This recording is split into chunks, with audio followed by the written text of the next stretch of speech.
So coming back to Unit 2, the bits I wanted to look at on the suggested evidence sheet.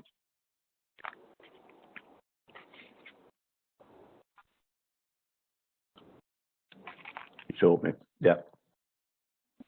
I'll have you back over there now.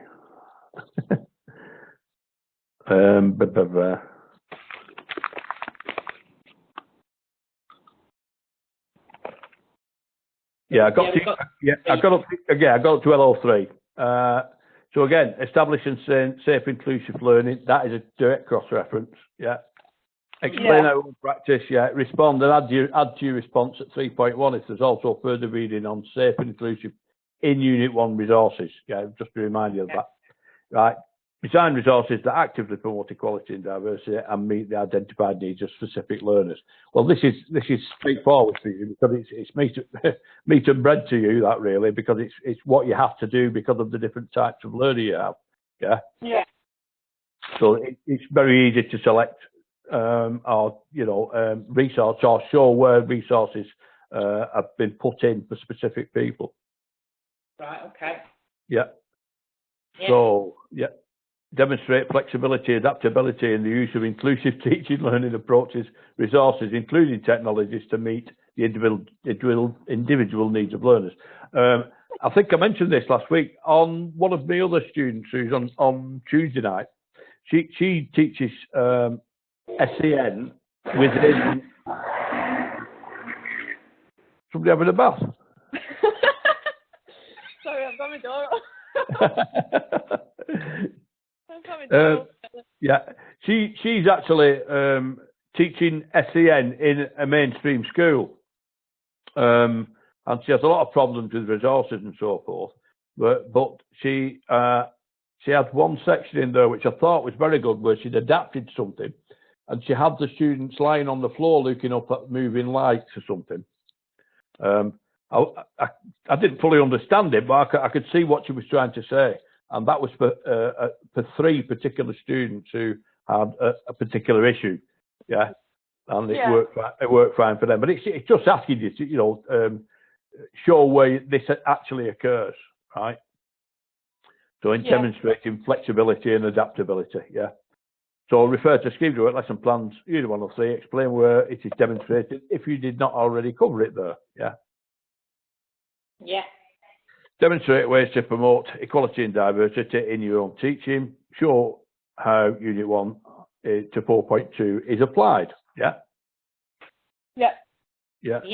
There may be bits of, you may have an equality and diversity policy in your school, and bits of that may apply to actually what you're doing. So you could actually refer to that. Actually, and put it in the appendix. So you again.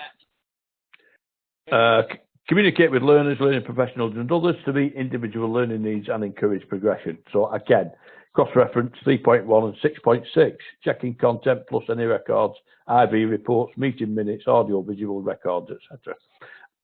So basically, it's just a short piece at 4.4 referring to the cross-referencing point and to any of the records that you've got in evidence.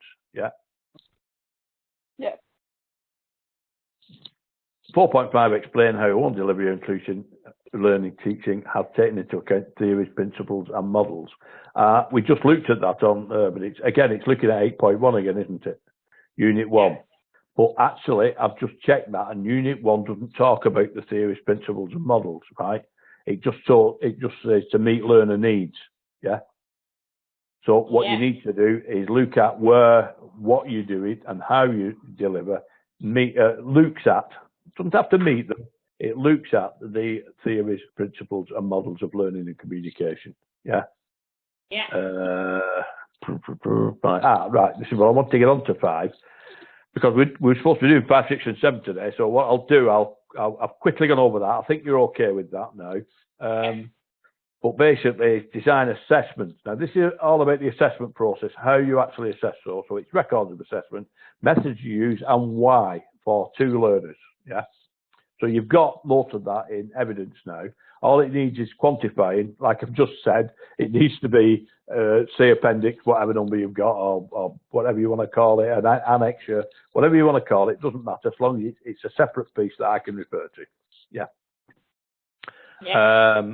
And of course, while we're on, any records that you've got for Unit 1, right, you don't need separate records for Unit 2, yeah? You can refer back to those records, yeah. Assessments and baseline assessments that I've referred to in Unit 1 can be referred to again in 5.1, yeah? Of course you can, yeah. This is what I've said before, it's your records of assessment methods that you use and why. So it'll need a bit of dialogue just to explain why, and for two specific learners. I mean, there may be some you may be one that needs something different that you could just actually highlight, yeah. Okay. Yeah. Because on mainstream, it can be a difficult point where you've got adaptability in mainstream teaching, because although today there's more and more kids being diagnosed with all sorts of things that we never knew about when I was at school. So there will be, what I asked them to do in Unit 1 is select two learners, but one having a learning issue. Yeah. I've even said on Unit 1, if you haven't got somebody with a learning issue, invent one for now and show how you would adapt your stuff if it was somebody. I don't think we need to invent one. I think we've got several. Yeah, exactly. You've not got a problem with that. No. But there may be one that is different than the others that you could actually highlight, that's all. Yeah. So, demonstrate the use of assessment data in mentoring, learning, achievement and attainment. Progress. Setting learners' targets, planning subsequent sessions and recording outcomes of assessment. Now, you've got all that on that document, that huge document you put in, yeah? Yeah. Yeah. Yeah. Copies of your records from your 2 learners with narrative showing where you meet these 5 points. Yeah, that's simple as that. Yeah. Communicate assessment information to other professionals with an interest in learner achievement. Cross-reference to LO1 6.6. But again, here, there may be, I think that looks at more internally. I think one of you mentioned something today. I can't remember what the word you used. I didn't. Sorry. I mentioned the fact that local authorities are paying for funding. That's it. Yeah.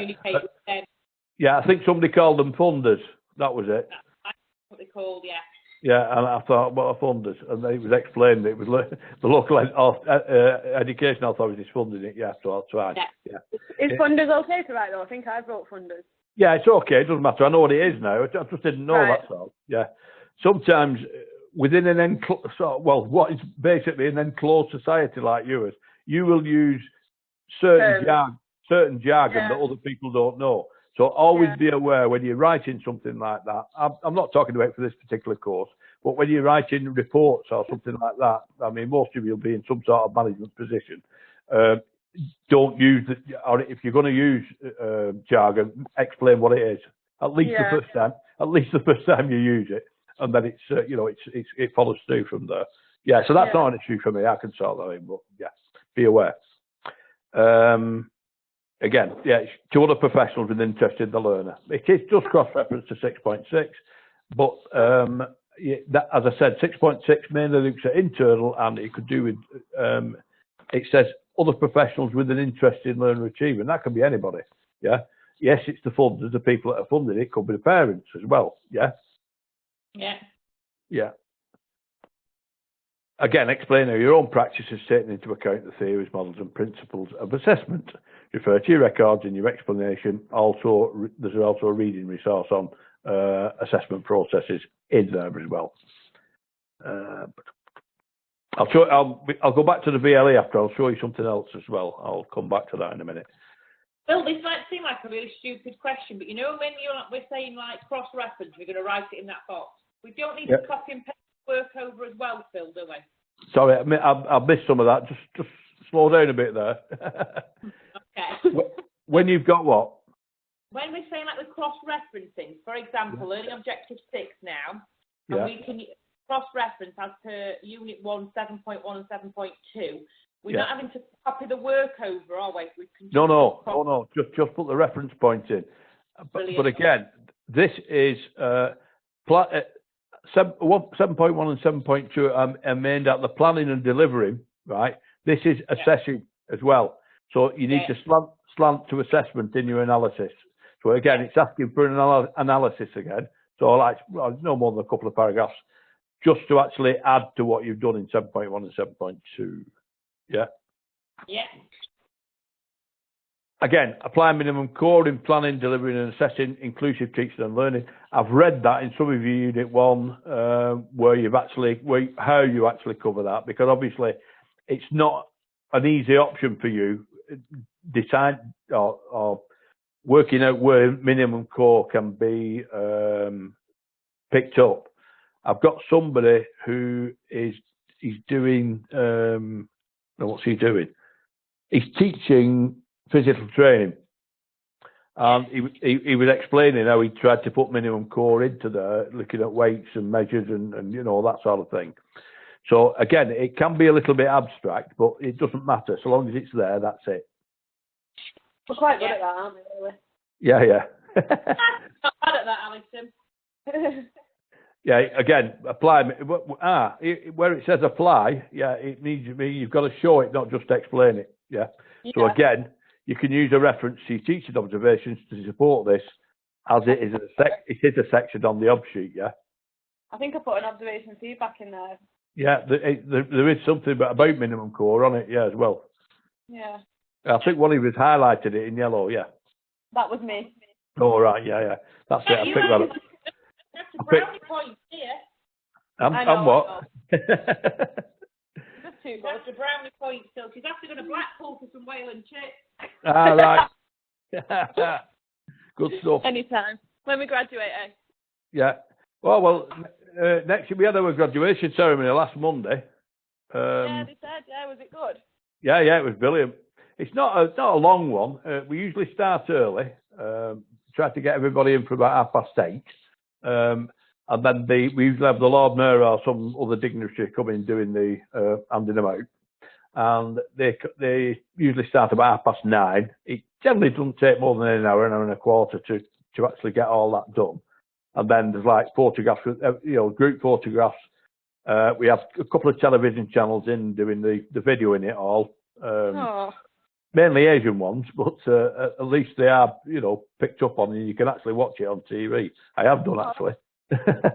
It's on Sky, such and such a number. But I was, it always makes you look daft because I was the MC. So it's like, really? He keeps focusing on me, actually introducing the next bit and explaining things, which is brilliant. Yeah. We're going to go out after it, won't we, Aldred? Yeah. We'll and then, what's it after? It's like a graduation cake, a great big one. That gets cut up and everybody gets one. There's like all sorts of fruits and vegetables and sandwiches and wraps and all sorts of stuff there. Oh, that's really good, isn't it?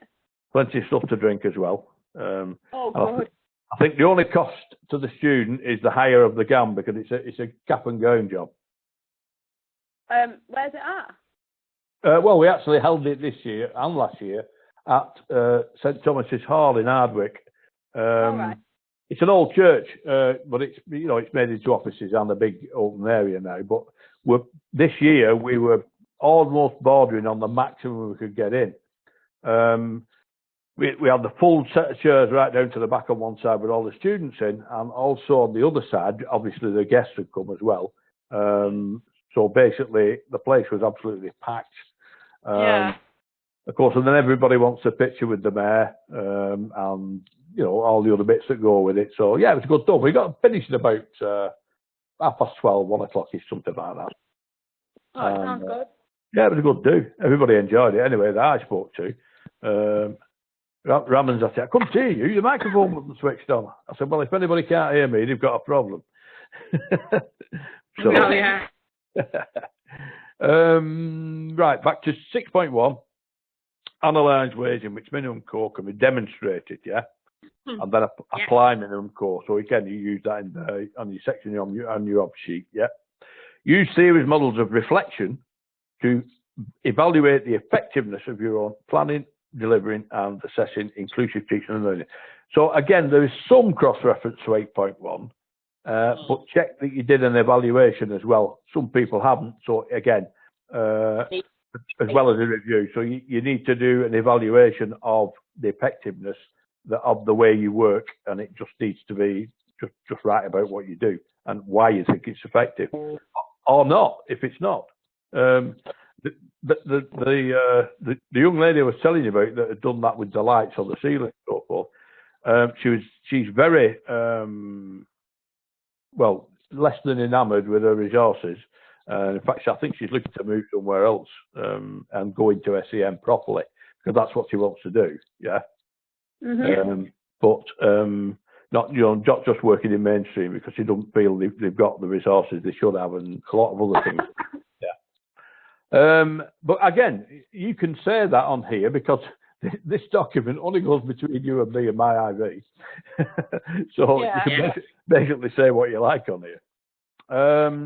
Last week though, Alison, how lucky are we? If we want anything for a student, we just ask for it and we get it, don't we? Yeah, definitely. Yeah, because I mean, this is it. You're geared up that way. This is your reason to be, isn't it? In mainstream, and again, it was in. I think she's in one of the less glamorous areas of London, where resources are a little bit, funding's not very forthcoming. They're bound to have issues. Yeah. So again, 7.2 is just an analysis of your evaluation here.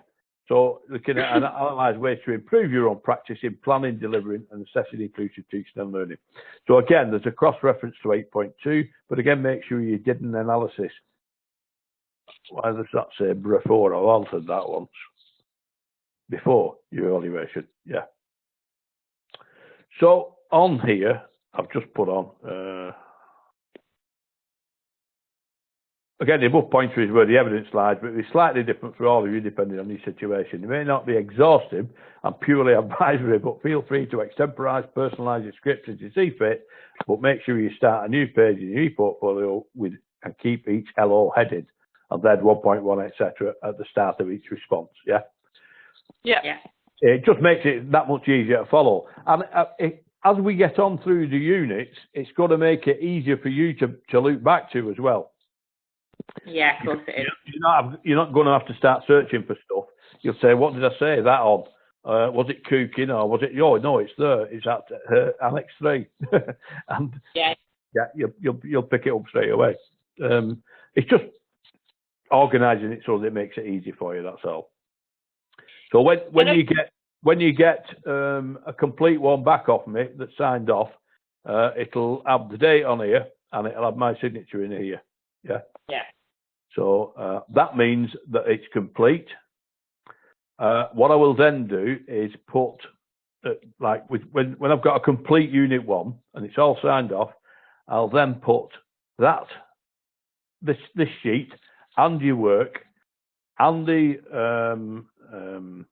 annexes you put to it. Yeah, I'll put all those into registry, and then that is done and dusted. Yeah, you've got you a copy. Yeah, but my copy will go into registry.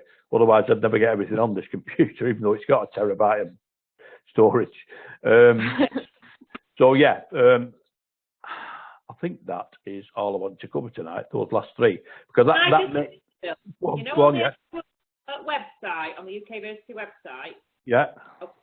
Where are the other than that? Obviously, you've just pressed record on it and you're recording all these. Where are they stored? All these here. No, you're recording. You recording the recordings are right. They're not. Oh. Right. What I'll have to do is I'm going to go back. I'll try and do it myself over the weekend. What happened was I tried to do this last week and I made a pig's ear of it. To be honest, my IT skills are not brilliant. They're just about enough. But obviously, it wasn't enough for this. So I'll sort it out this weekend, and I'll get all the recordings that we've made up to now since we started, and I'll put them onto here. There is somewhere for them to go. I forgot where it is now. I'm not sure whether they go on here or they go in this bit up here. News forum, general announcements.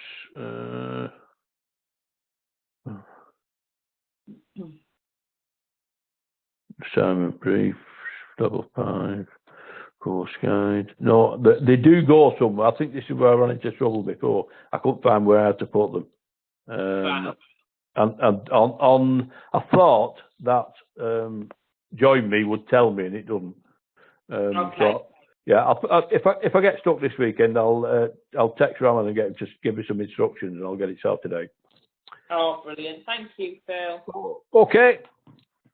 Yeah. We're all getting on okay. Great stuff. We can start with Unit 3 next week. Now, Unit 3 is a one-off. It's got to be done because it's a core, but it's not like anything else. There's not much. I'm going to open up Unit 3 just to show you what I mean. Spec sheet, that'll do. Suggested evidence. You notice that says suggested evidence F on the end of there.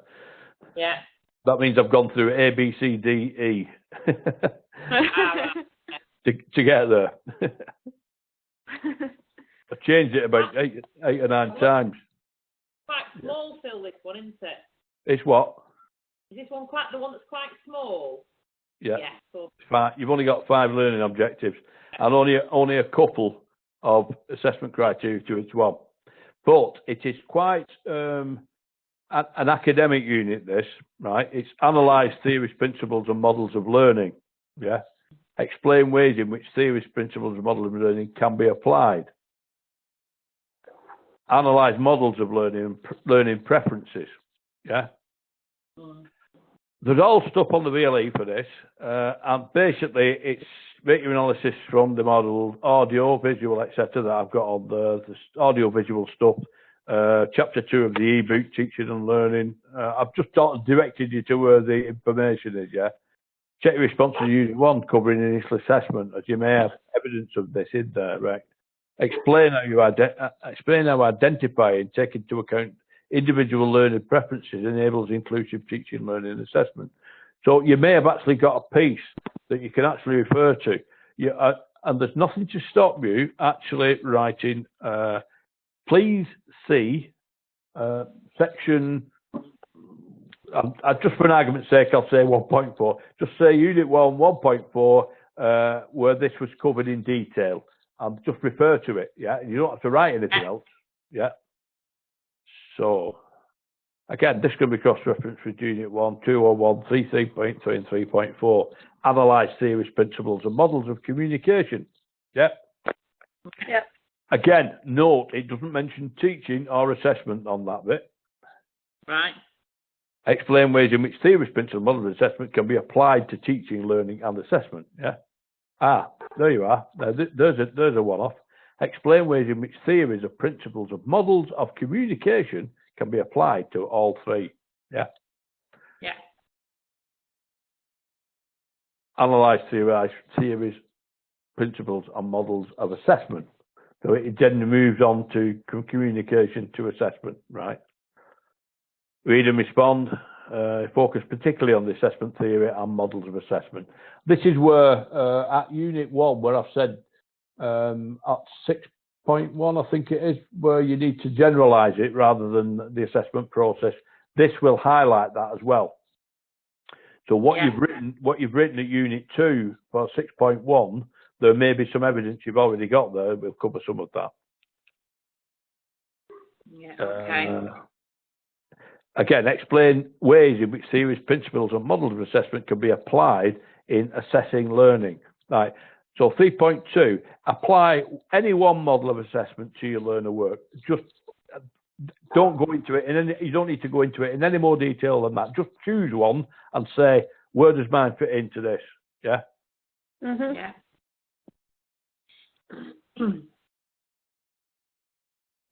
Analyse theories, models of curriculum development, read and respond.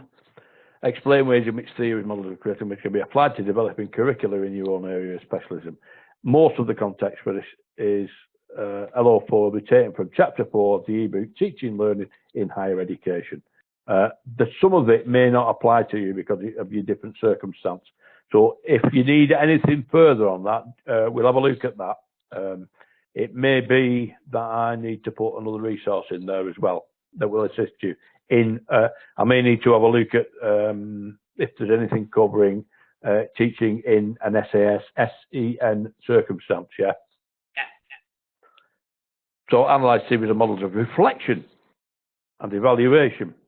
Now, I would actually ignore the reflective work that you've already done in the other 2 units and look at this as, because if you go back to the learning objective, it says understand the application and theories of models of reflection, evaluation to reviewing your own practice. So you can really go back onto this and look at the models of reflection and decide which of those is most suits you, yeah? Because there are different ones, and here you have to refer to the handout, the reflective teacher, explain the theories of models of reflection and evaluation, then apply the theory in task 5.1 to your learners, use examples of your own assessment work and explain evaluation assessment and how this is done in terms of you as a teacher, reflection process as in unit 1, yeah, and 2. Just after that. So yeah, it covers 2 as well in unit 7. Yeah, sorry, LO7 of unit 2. So that is 3 in a nutshell. And as I said, it's quite different from the others. It is really just an academic-based unit. In fact, it's so different that I seriously thought of doing this unit first. Yeah. Before starting unit 1, because I think that would have put a lot of ideas in your mind when you started to do unit 1. And I'm actually seriously thinking of doing that with the next group that I get to see how it works out. Yeah. So that's me analysing my own learning, my own delivery. Yeah. Well, again, as a teacher, it's something you do automatically. Yeah. It's almost a natural thing. When you finish the session, it doesn't matter whether it's a short session, long session, what it is, you think, how did that go? Did it work? Were they all engaged? Yeah. Or did it go off a bit? Could I have improved it? You go through that process every time you do it. At least if you're interested in what you're doing, you do anyway. Yeah. Yeah. So yeah, has anybody got any questions on there now before we close for this evening? No, I just wanted to Sorry? I just wanted to ask, do we have to make a hard copy of our portfolio? So do we have to print everything off and file it? No again. No, what I try to do is when I do the assessments on here, yeah, the copies that you've sent me, when I've modified them, I put a different title on the bottom, and then I delete the other ones you've sent me. Yeah. So we only have 1 copy. Yeah. Okay. And that's why when I've said I've signed it off and everything's done with your appendices for that particular unit, I put that into registry. Yeah. Okay. And that goes into safekeeping in our registry, and it's done. It's not only done, it's finished and it's assessed. Yeah. Sure. The only thing that will happen is about 6 or 7 weeks from now, Raman is going to have to do some IQA on the portfolio. But again, he can do that electronically, and he's got an electronic feedback sheet to me where he can put anything on. If he thinks it's okay, he'll say it's okay. If he thinks it's not, he can put something in. Why don't you do this? Or you could do that. Yeah. Okay. So that's an interim IQA that we do with a number of files. Not everybody's. We'll just pick probably a couple of viewers and a couple of my Tuesday group, and just do an interim IQA on those. It's okay. Mainly for awarding body. Yeah. I just actually stop recording.